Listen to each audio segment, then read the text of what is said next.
Olá pessoal, nesse vídeo eu vou falar sobre Linux para iniciantes e para você seguir eu já vou entrar logo um início teórico rápido e já entrar na prática. Então para você seguir esse material que eu estou apresentando aqui, você precisa ter o Linux instalado na sua máquina e você precisa ter um terminal do Linux, pode ser na sua própria máquina ou pode ser uma máquina virtual.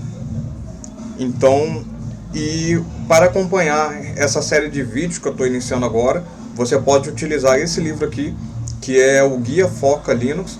Esse livro é online e gratuito, ele é livre para ser utilizado, guiafoca.org. E o que nós vamos utilizar aqui é o iniciante mais intermediário, que é o que mantém as características da versão iniciante e também da versão intermediária. Então vai ter bastante informação sobre o Linux propriamente dito e sobre os comandos da linha de comando. E deixa o seu comentário aqui embaixo dizendo qual é o seu nível, se você é iniciante, intermediário ou avançado, que aí isso vai me dar uma base para o que eu vou escolher para os próximos vídeos. Dependendo da quantidade de pessoas interessadas nos níveis avançados, no nível mais focado em segurança, deixa o comentário aqui embaixo. Como eu não sei exatamente qual o nível de todos vocês que estão assistindo agora, eu vou colocar o iniciante mais intermediário, que ele engloba também a maior parte das pessoas. Então vamos lá? Esse, para quem não sabe, esse foi um dos primeiros livros que eu li de Linux e ele foi bastante útil no meu início nessa jornada. Foi um dos primeiros que eu li do início até o final e é muito bom. Algumas coisas estão desatualizadas, mas eu sei que em 2020 partes desse livro foram atualizadas. Então, esse é o autor do livro, Gleidson Mazioli da Silva. E aqui está a última atualização. Vocês vão ver que algumas partes podem estar desatualizadas, que é um livro que já tem bastante tempo, mas quando chegar nessas partes eu vou falar. Mas em geral ele ainda é bastante útil para quem está aprendendo. E se você não tiver acesso à internet o tempo todo, não tem problema, isso aqui ele tem disponível para download em PDF e ele é livre e é gratuito. Inclusive, até onde eu sei, o autor aceita contribuições de ajuda em atualizar o conteúdo, melhorar o conteúdo. Então vamos lá.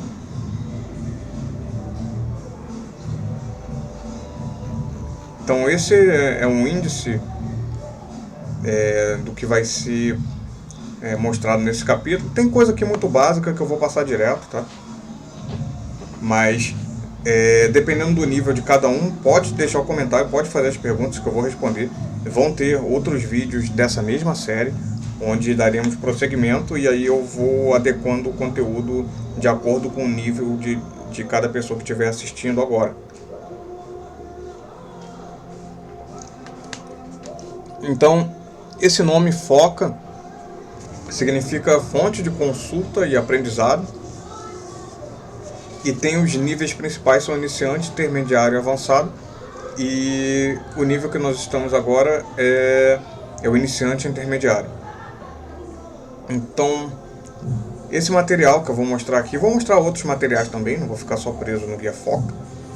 Mas o que eu vou falar nos próximos vídeos vai ser sobre Linux, a história, os comandos, como instalar, como manusear arquivos e diretórios. Inclusive, se você não tem o Linux instalado, eu recomendo que você pesquise no meu canal sobre o vídeo do VirtualBox e sobre o vídeo de como instalar o Ubuntu na máquina virtual, que é o que eu tenho aqui. Então serão vistos os comandos, as explicações das distribuições, como funcionam partições, kernel. E eu não vou ler isso tudo aqui no vídeo não, tá? Não é um vídeo de ficar lendo tudo que está escrito aqui. Eu já sei quais são as partes importantes, mais importantes, né? Tudo aqui é importante, mas quais são as partes mais importantes para focar nesse vídeo. Depois, com calma, você pode pegar o livro e ler por você mesmo. Então, Para quem estiver estudando para certificação, o Guia Foca, como o próprio autor diz, o Guia Foca ele pode ser usado como base para os níveis 1, 2 e 3 da LPI.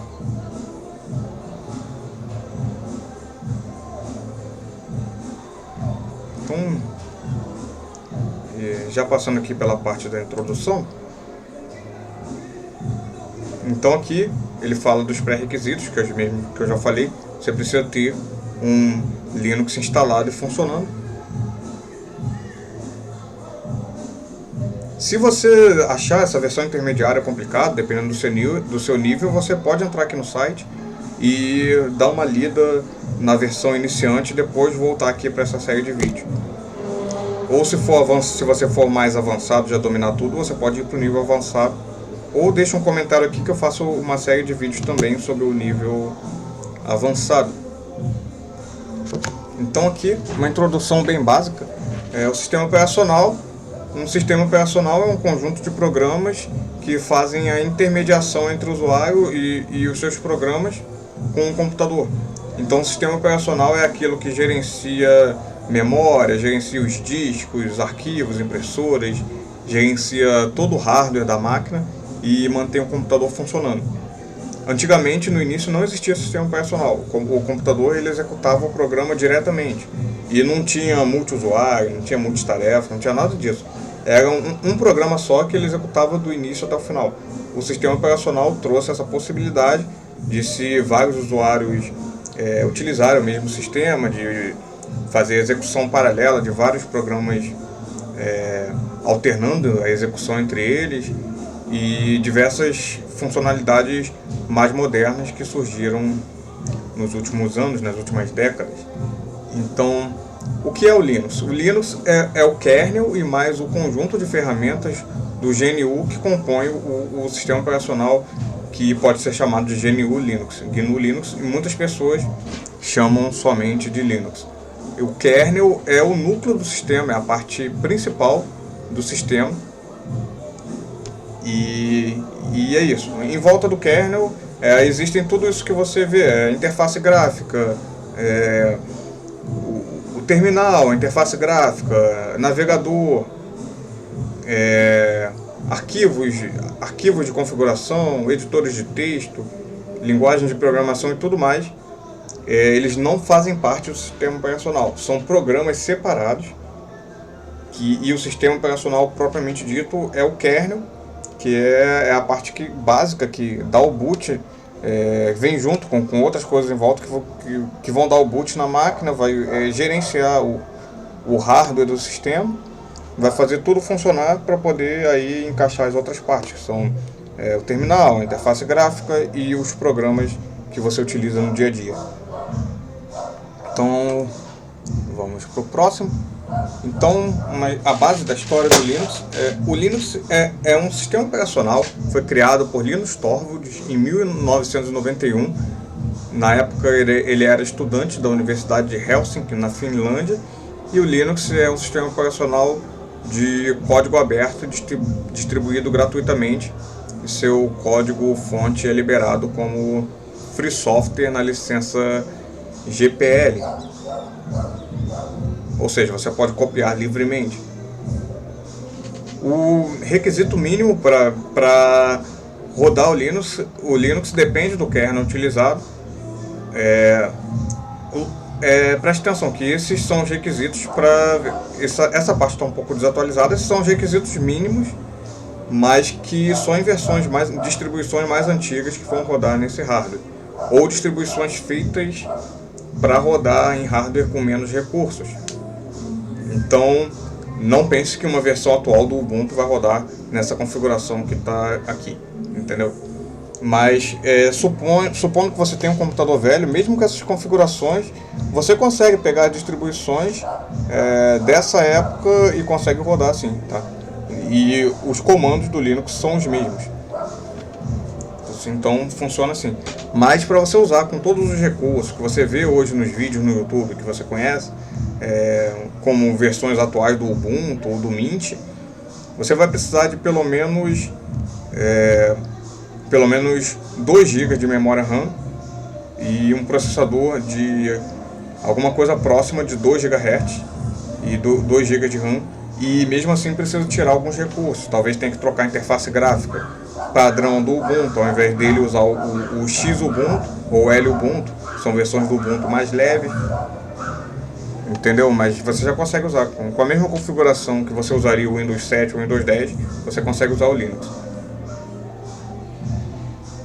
E aí, caso você queira testar em computadores com menos recursos, você procura versões como o L Ubuntu, versões que utilizam o LXDE ou o XFCE, que são ambientes gráficos mais leves.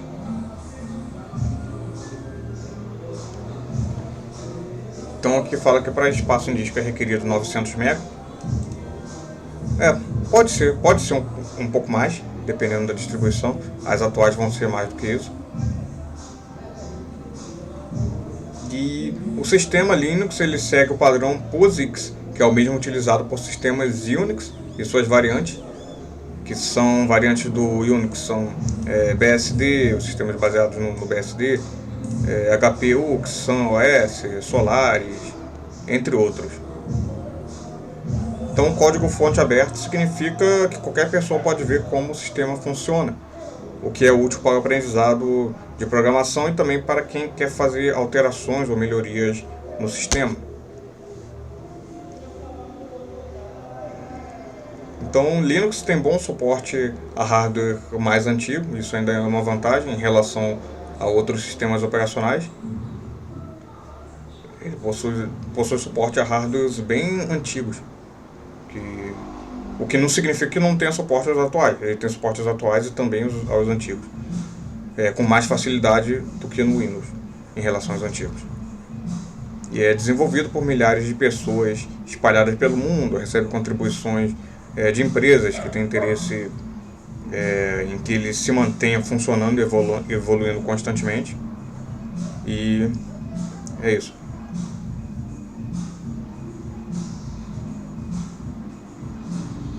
Então existe suporte através da comunidade, listas de discussão, fóruns. Então, outras características do Linux. O Linux ele é livre, né? É desenvolvido voluntariamente por programadores experientes, e espalhados pelo mundo e também por empresas. Muitas empresas colaboram, inclusive, financeiramente com o projeto. E algumas empresas que têm interesse em determinadas funcionalidades, elas apoiam também, alocando profissionais da empresa, que são pagos pela empresa, para contribuir com o desenvolvimento de coisas que depois são compartilhadas com a comunidade. Algumas dessas empresas são IBM, a Sun já quebrou, né? IBM, Red Hat, Intel, HP, a Sun foi comprada pela Oracle. Então é possível instalar em dual boot com outros sistemas operacionais. Esse OS2 que ele cita aqui é um sistema já bem antigo, que praticamente não existe mais, é um sistema da IBM, que na época ele competia com o Windows 95, com o Windows 3.1 e com o Windows NT. Ou seja, isso é de antes de 95, esse OS2. Então, o sistema Linux é um sistema multitarefa, multiusuário, suporta nomes extensos a diretórios, tem conectividade com outras plataformas, modularização, é excelente na questão de escalabilidade, sendo compatível, utilizado desde computadores extremamente pequenos até dispositivos móveis como o Android. O Android ele utiliza o kernel Linux. O Android pode ser considerado uma distribuição Linux. Internamente o kernel é o Linux. E Linux pode ser utilizado em computadores como o Raspberry Pi, em sistemas embarcados, em sistemas de IoT, sistemas embarcados e até mesmo em clusters na nuvem.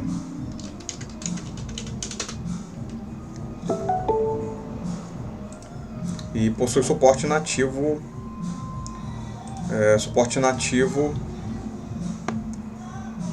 a virtualização.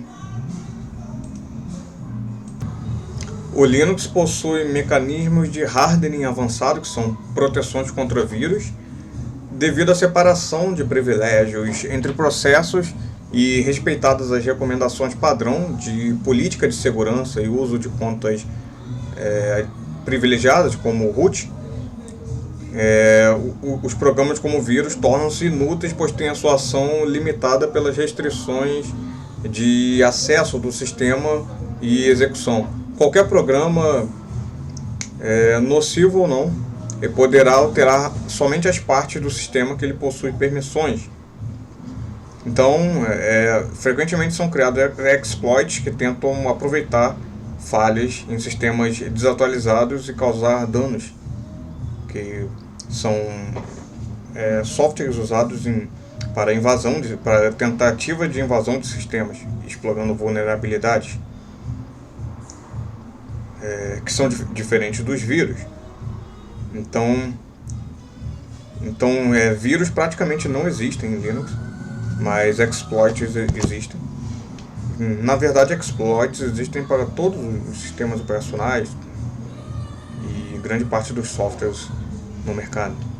Mas voltando aqui,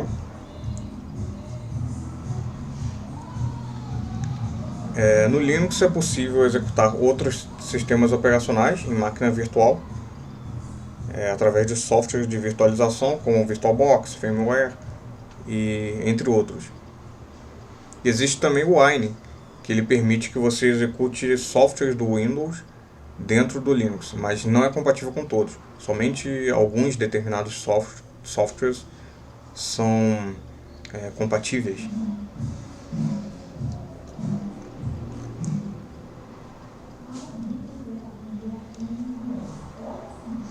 Então, o Linux permite a montagem de servidores de publicação, servidores web, servidores de e-mail, entre outros tipos. E aqui ele cita alguns exemplos de servidores bastante usados no mercado: servidor web Apache.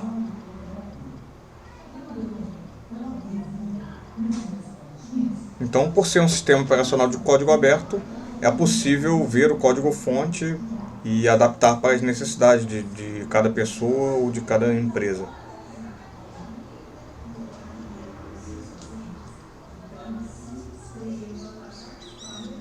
Então, vamos entrar aqui na parte de distribuições Linux. Ou seja, eu falei anteriormente do kernel, mas somente o kernel não é o suficiente para ter um sistema funcional, apesar de ser a parte principal. Então existem grupos de pessoas, organizações e empresas que decidem distribuir o Linux junto com pacotes de aplicativos como editores gráficos, planilhas, linguagens de programação, ambientes de desenvolvimento, bancos de dados, editor de texto, planilha, jogos, softwares de edição de áudio, de edição de vídeo. E é isso que significa distribuição.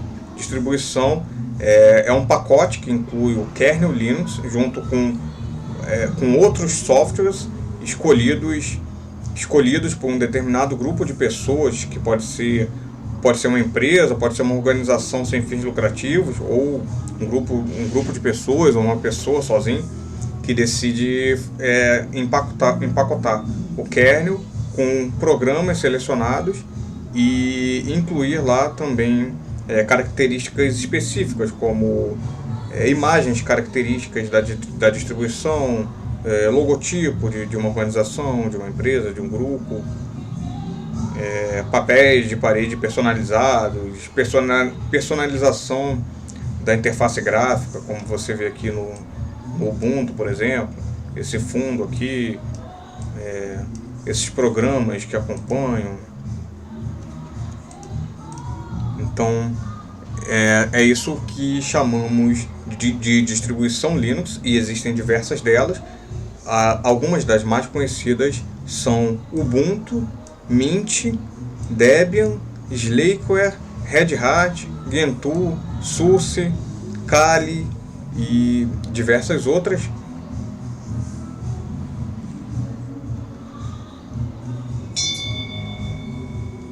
Então a escolha deve ser feita com muita atenção. Então você deve escolher uma distribuição Linux de acordo com as suas necessidades.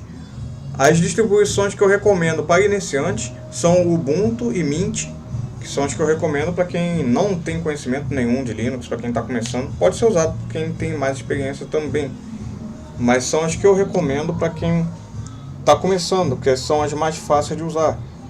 Mas aí, no caso da utilização em servidores web, em servidores de rede, nesse caso eu recomendaria outras distribuições. Para servidores eu recomendaria as distribuições Debian e Red Hat. O Ubuntu Server, você pode utilizar também o Ubuntu Server. Eu recomendaria primariamente Debian e Red Hat. Mas quando alguma coisa que, dependendo da situação, você poderia utilizar também o Ubuntu Server. E também uma outra que eu recomendaria é o CentOS, que é uma cópia do Red Hat, né? É a versão do Red Hat totalmente gratuita. O Red Hat ele é uma distribuição paga, mas como é um software livre, existe o CentOS, que é a mesma coisa que a Red Hat, só que sem o suporte da empresa. Na verdade, a pessoa quando contrata o Red Hat, quando compra o Red Hat, o diferencial entre o Red Hat e o CentOS é o suporte, principalmente o suporte que a empresa oferece. No caso do CentOS, o suporte fica pela própria comunidade, não tem uma obrigação de uma empresa por ter sido pago um valor por isso. Então existem distribuições para quem está querendo aprender mais, fazer as coisas manualmente, entender mais profundamente como funciona o sistema mais a fundo. Aí nesse caso eu recomendaria distribuições como Slackware e Gentoo, para quem quer aprender mais e mais a fundo mesmo no sistema.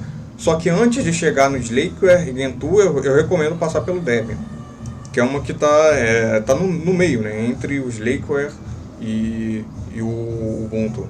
Existem várias outras.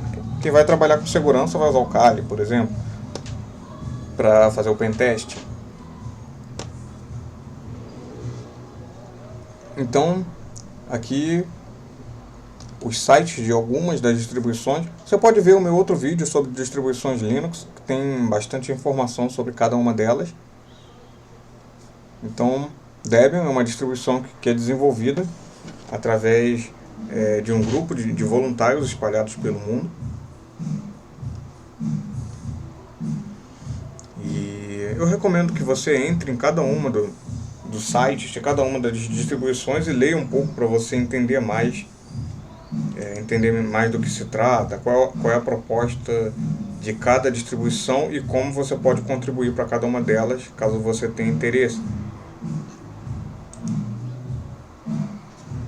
Eu também tenho um vídeo focado totalmente na distribuição Debian, então pesquisa aqui na busca do meu canal Debian, que você vai encontrar o meu vídeo, onde eu me aprofundo mais no Debian.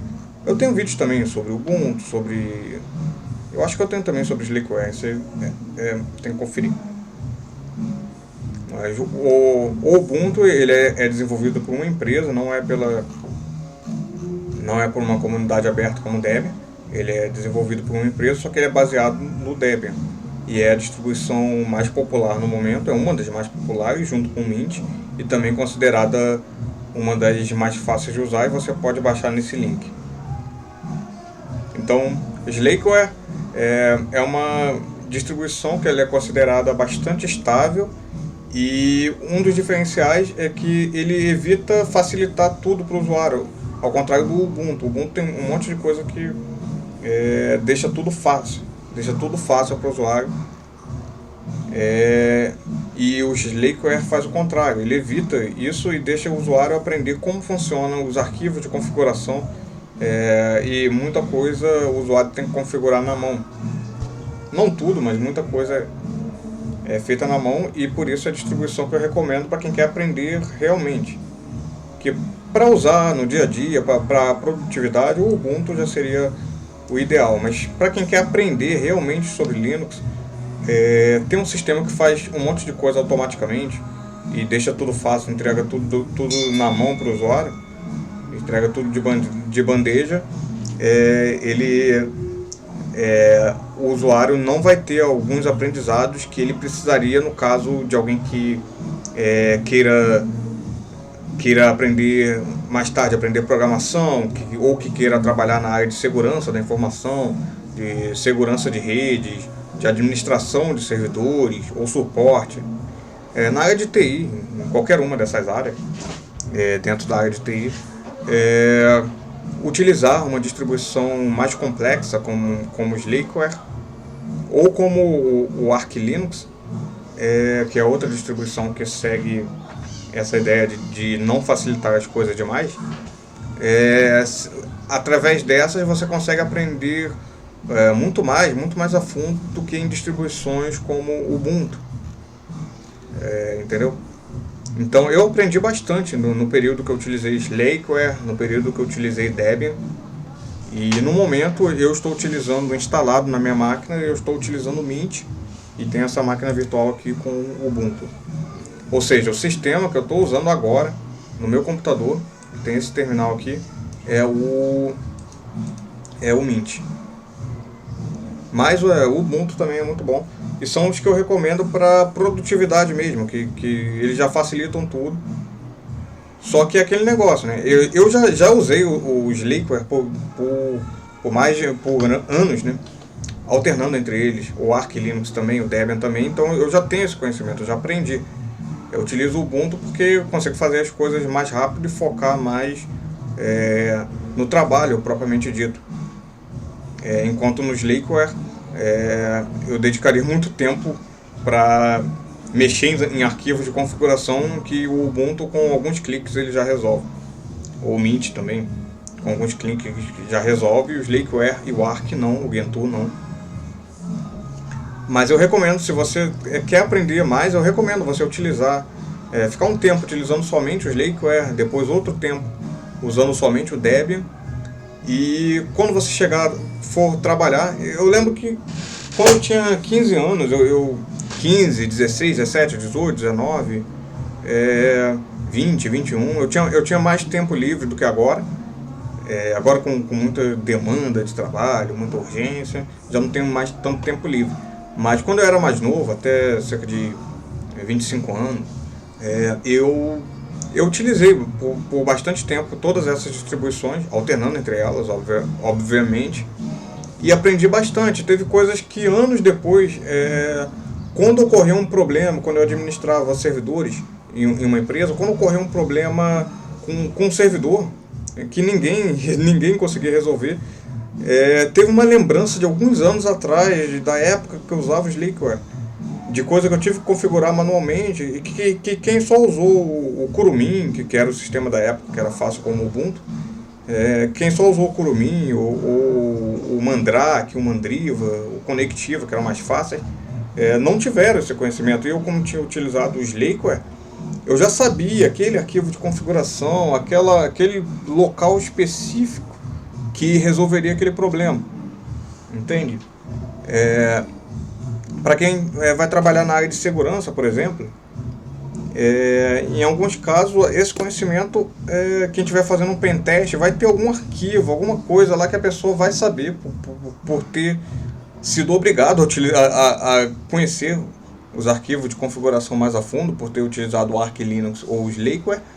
A pessoa já conseguiu um conhecimento mais aprofundado, que na hora que vai administrar um servidor, ele vai quando tem um problema, ele vai facilitar encontrar um problema. Na hora que as coisas automáticas não funcionarem, vai facilitar descobrir um problema, resolver um problema.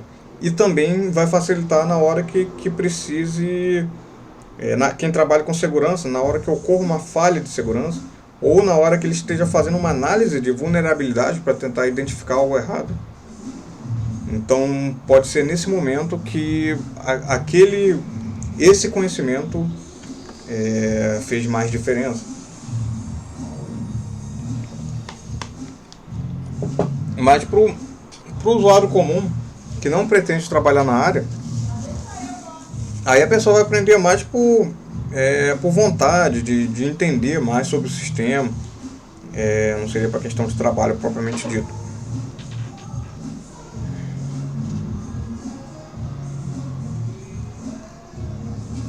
Então vamos aqui, tem outra distribuição, SUSE, que costuma ser utilizada por algumas empresas. Red Hat também é bastante utilizada por empresas, principalmente em servidores. O Fedora também é uma distribuição boa. Eu não recomendaria para iniciantes o Fedora, porque ele é um pouco mais complexo do que o Ubuntu e do que o Mint, mas ele não chega a ser tão complexo quanto o Slackware.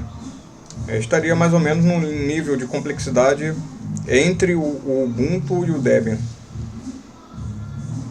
Mas eu recomendo, estou falando para usuário completamente iniciante. Mas para quem já não é tão iniciante assim, pode usar o Fedora.